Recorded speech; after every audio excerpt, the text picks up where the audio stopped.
Hello guys, today I'm going to show you how to make a beautiful waterproof painting on your leather jacket. The drawing is pretty simple, so hopefully you'll be able to catch up. So as you can see, I start from wearing my rubber gloves. I wear them most of the times while making my customs, especially in the time of lockdown while I'm recording this video. And I also use a water resistant and scratch resistant Angelus paint.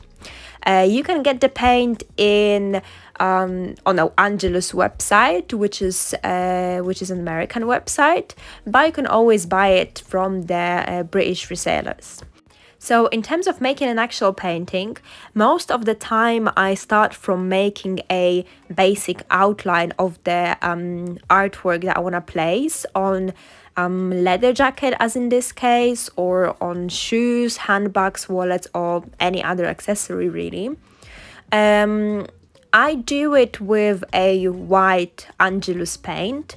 So obviously in that case, on the black jacket is the most visible. And also because later on we would need to fill all that drawing with white paint so that all other colors reflect really nicely on the background on the jacket and show up a really a true colors.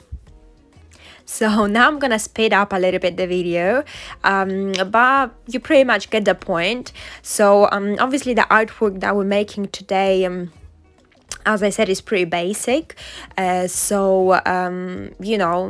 Those are pretty classic red lips with kind of with a melting lipstick on it. It's pretty feminine artwork, and I'm actually making it for a female client. Hopefully you'll be able to do the same for yourself, or perhaps for a gift for someone else, for your sister, mother, colleague, friend, whoever you want. As you can see, as I said before, I'm filling all the space with the white base. Then we're gonna wait about 30 minutes for the first base to dry out, and we're going to start making second layer. And we do it pretty much in the same way. So we try to do it as even as possible, to spread out the paint nicely without any bigger bumps or missings on the surface. And we're gonna use a color. So for the first kind of base of color, I'm going to use and kind of mark different places with different shades of colors. So while I'm trying to fill up all the space, fill up all the white base that we created at the beginning, I'm also trying to imagine all the shades, all the reflections, all the kind of three-dimensional bits of the drawing. The artwork that we're creating is pretty simple. Obviously it's realistic, but still a little bit abstract, right? A little bit artistic, because I still think even if you're beginner, or if you have a little bit of experience in in art, you will be able to do something similar. So as I said, while placing the main color, which is red, I will try to create a little bit of three-dimensional feeling to the painting. So as you can see on the video, I'm placing the lighter color in the frontal parts of the artwork. So in that way, while we look at the painting, at the artwork visually, it looks as if that particular bit is closer to us. And while doing the lighter parts, painting the lighter parts, means that the object is closer to us, right? Because it has more light on it. At the same time, placing darker places, darker shades, mixing, for example, red with shades of burgundy or black, means that that particular space of the object is a little bit further away.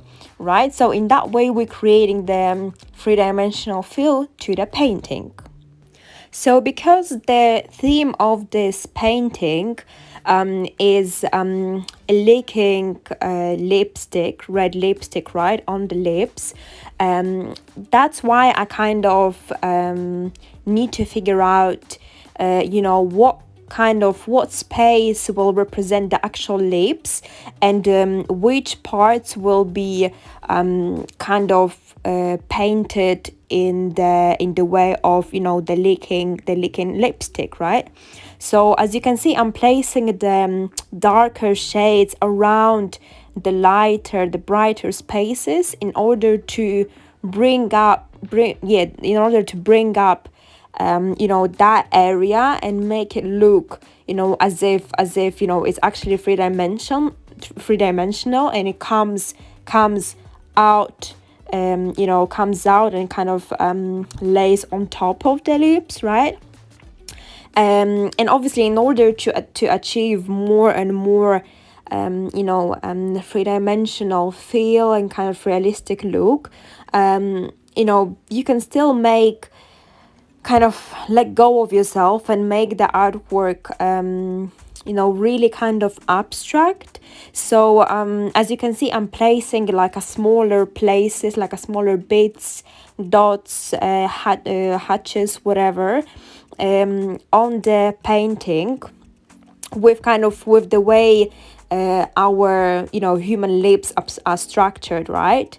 So this is pretty much in detail of all the kind of white bits and bobs that are placed on the lips, so that they create a little bit of three-dimensionality again to the painting, and perhaps represent some sort of reflections or shades, etc. on the artwork. And pretty much the same thing with painting, teeth. So obviously our teeth are white or, off-white, but still on the painting they can look, a little bit as if there is a little bit of a reflection on it. So don't be afraid to use a little bit of gray shades or black shades, even on your white teeth. So I'm continuing the same way with the detail. Obviously the painting is pretty big, not huge, but pretty big on the jacket. The jacket is size medium. So obviously the more of the small details I'm going to place on the artwork, the more realistic I guess it will look, right? And also, as you can see, I've been placing, as I said at the beginning, different shades of red and pink, in order to make it look more realistic, right? And pretty much placing different shades of white, I'd say, so you can mix the white paint with a little bit of a pink paint, so then it will create kind of like a pastel shade, which you can then obviously softly kind of place around the edges of, in that case, licking lipstick on top of the lips, right? And we're going to continue the same way all the way until the beginning. So you can take this artwork as an example of how and where to place particular splashes of white and other colors.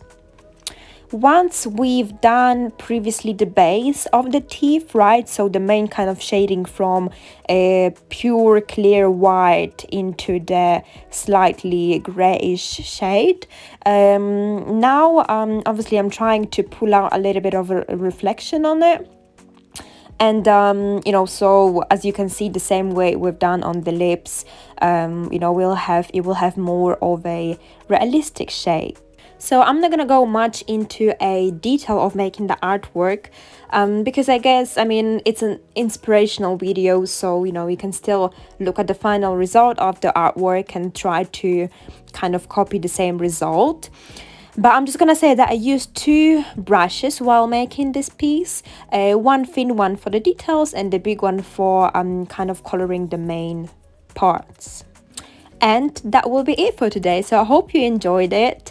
You know, if you watch this video fully, you can check out my socials, check out my you know, my customs, and I'll see you soon with the new ideas, new inspirations.